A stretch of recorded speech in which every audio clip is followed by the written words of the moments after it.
We're talking about another big topic in investments. Yep. It's momentum. What is momentum? It's the force of something going higher or lower, and that force will just keep moving like a wave. And it's one of the academic research tools that. Well, let me start over. So there are investors who actually invest money. And then there's professors who sit around and study people who invest money. And they came up with a concept that, based on their research, they say that, and there's few factors, but I'm just going to talk about three of them. Small cap outperform large cap over time. Value outperforms growth over time. And momentum tends to be a positive investment factor.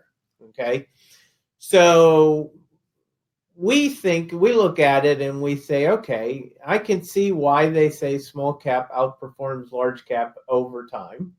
Small cap, we ought to explain that. Small cap means stocks that have a market capitalization of, well, what is market capitalization? Market capitalization is the price of the stock, whatever it's trading at, times the amount of shares outstanding plus the amount of debt that a company has.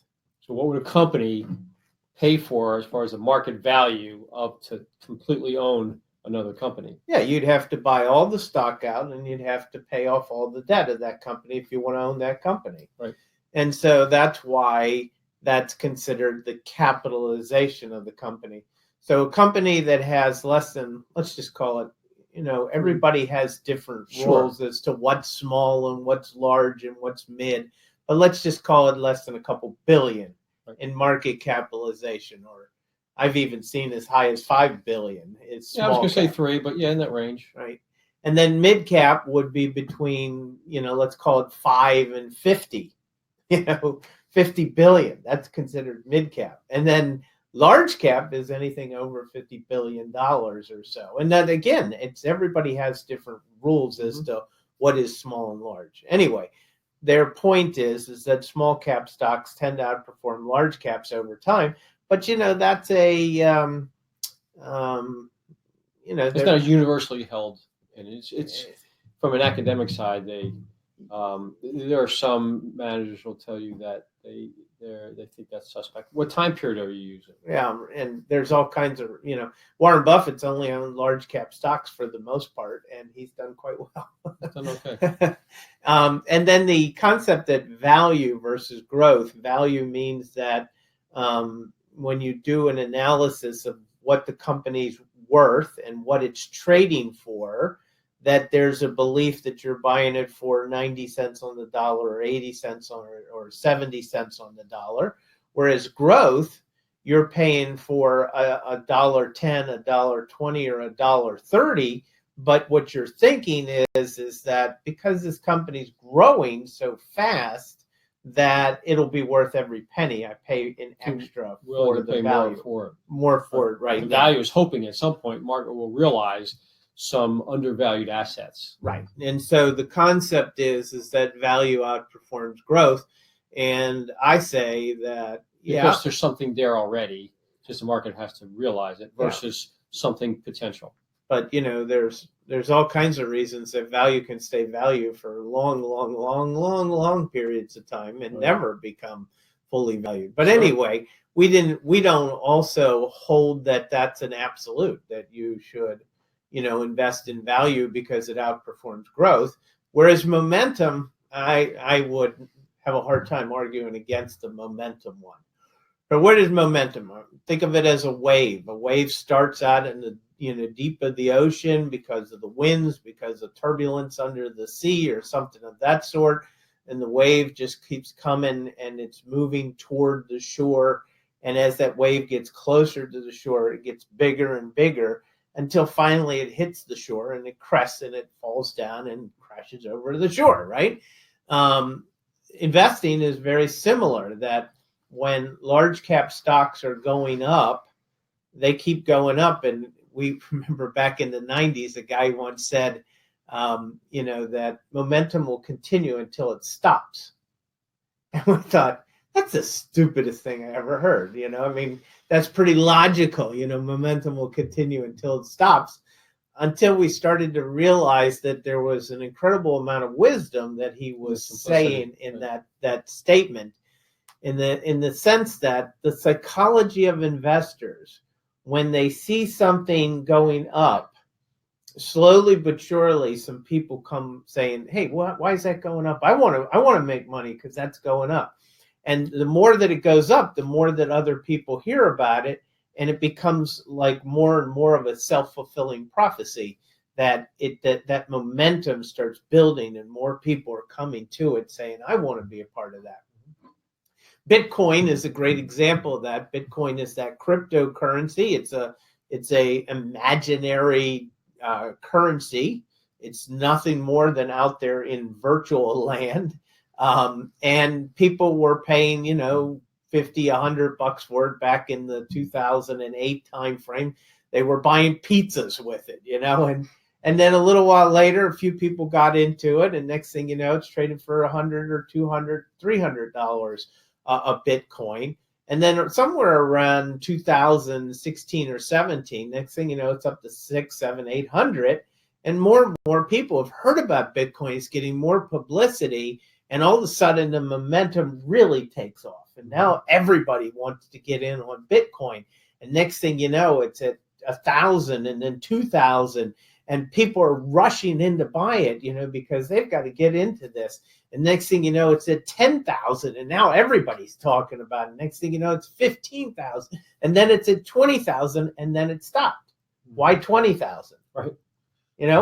Why did it stop at 8? Why did it stop at 2? Because what happened at 20 is it then all of a sudden came down to 4,000. And then all of a sudden that downward momentum stopped. And next thing you know, the Bitcoin is getting the upward, reflating, and the up movement. It gets up to about 8,000 or 9,000.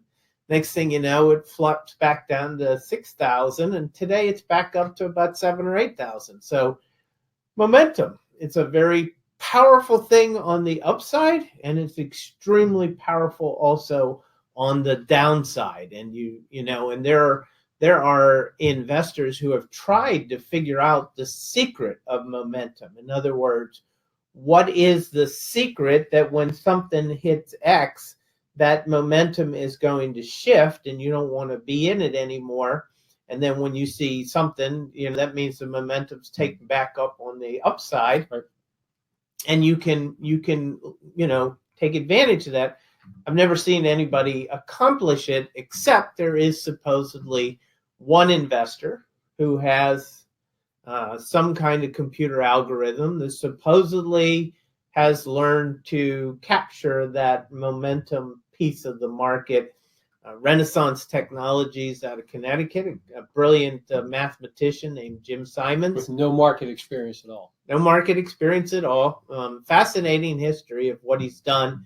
He got into gambling, actually, and made a lot of money in models and gambling and stuff, but then left that to go do the markets, and then found the secret in commodity markets and other types of markets. But he always wanted to do it with the stock market, couldn't figure it out. Finally, a guy comes along, joins them, and between the two of them, they kind of break that code, I guess, in their mind, let's call it. And since 2003 or 4, when he supposedly broke that, stories are, I can't say that this is that, but pretty reliable sources say that he's made somewhere around a 60% annualized rate of return since 2003 or 4. Right, every year. Before fees, right. And he doesn't do it for other investors. He just does it for the original investors, right, and he and his family and his colleagues. That's it. That's the only people that they invest for. And the reason is they don't want to take a chance that anyone would get the secrets and the code as to what they use. They're very secretive in how they execute the trades. Right. They've got to distribute them so no one really knows what they're doing.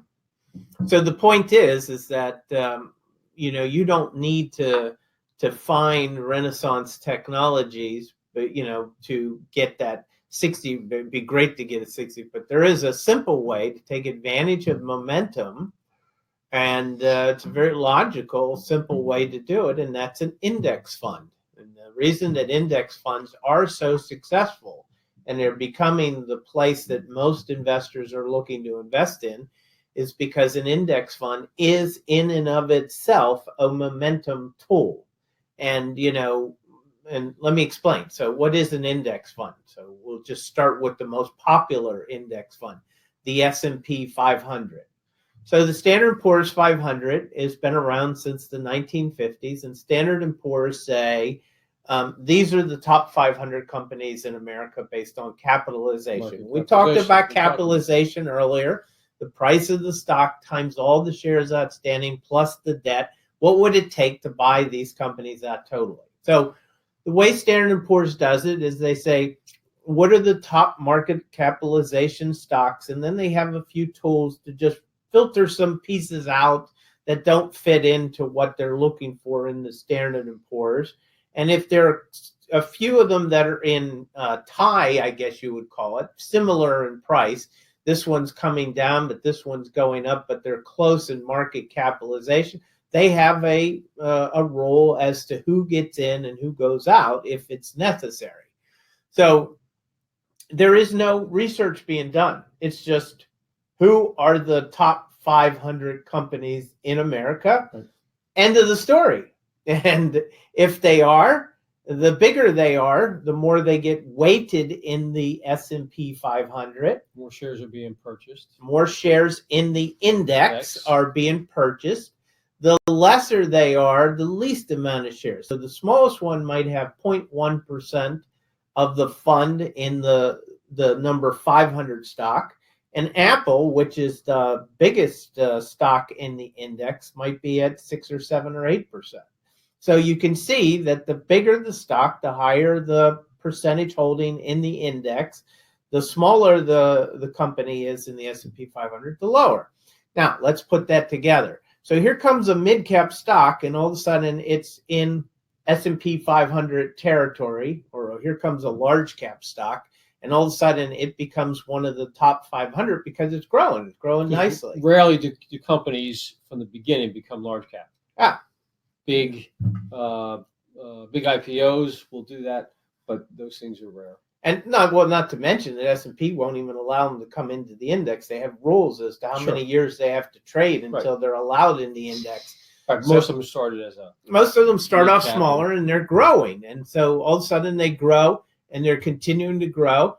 And all of a sudden it gets to the valuation that's able to enter the index. Well, it's because it's growing. The momentum is in that company's favor. Now, there's another company in the S&P 500 that hasn't been doing as well. It hasn't been growing as much, and it's actually declining to some degree.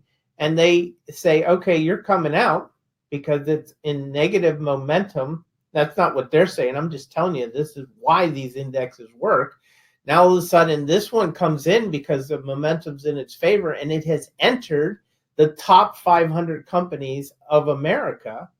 And then all these 500 companies are moving either up in the index percentage-wise, or they're moving down in the index percentage-wise because their momentum is declining or because their momentum is increasing. Now, here's where it really gets interesting.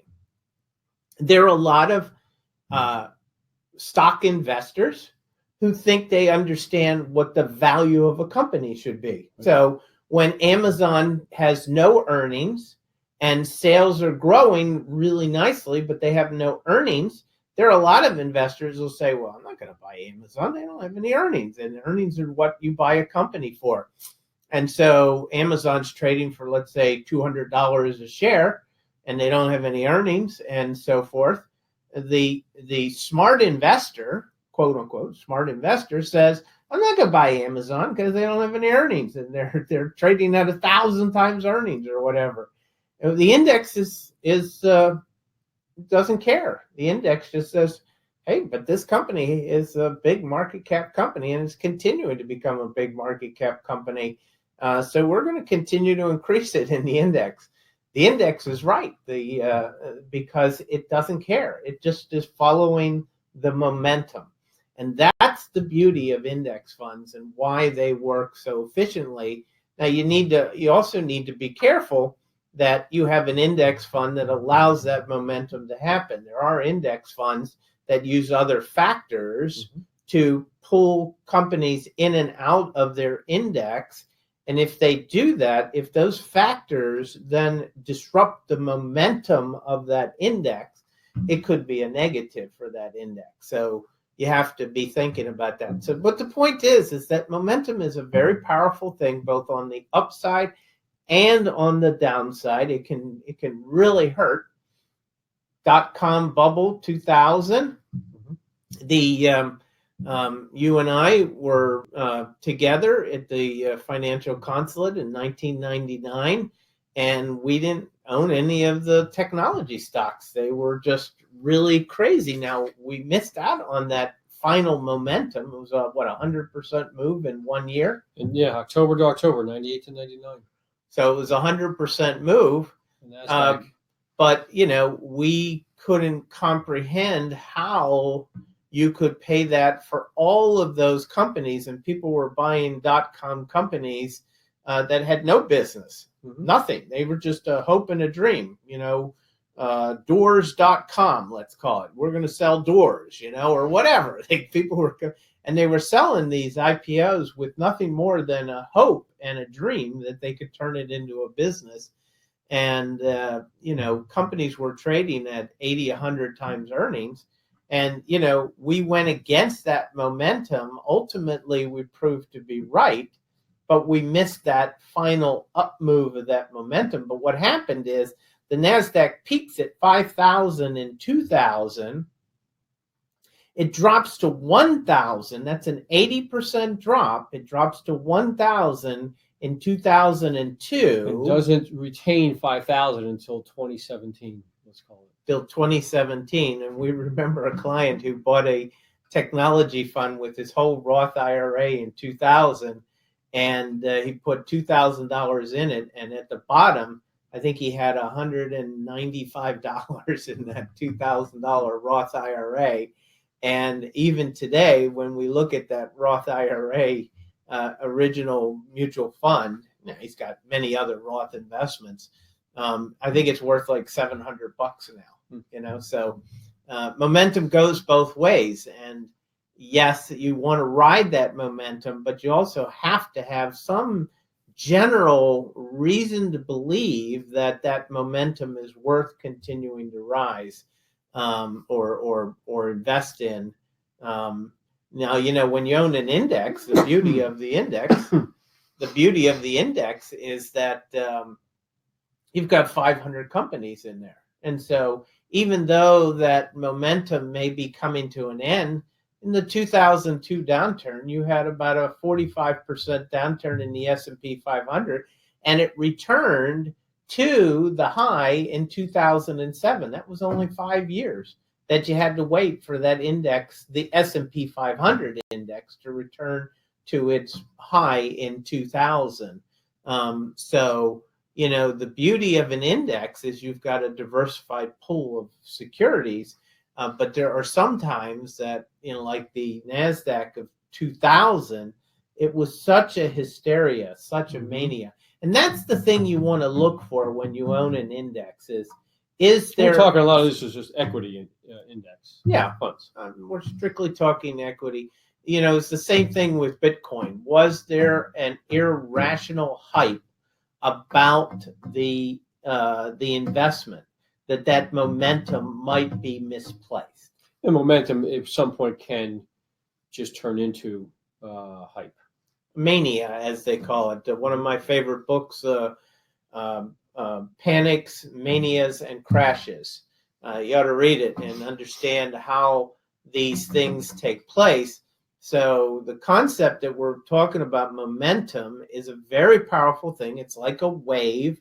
When it does get to that final place and it crests and it comes down, you've got to make sure that you're out of the way of it.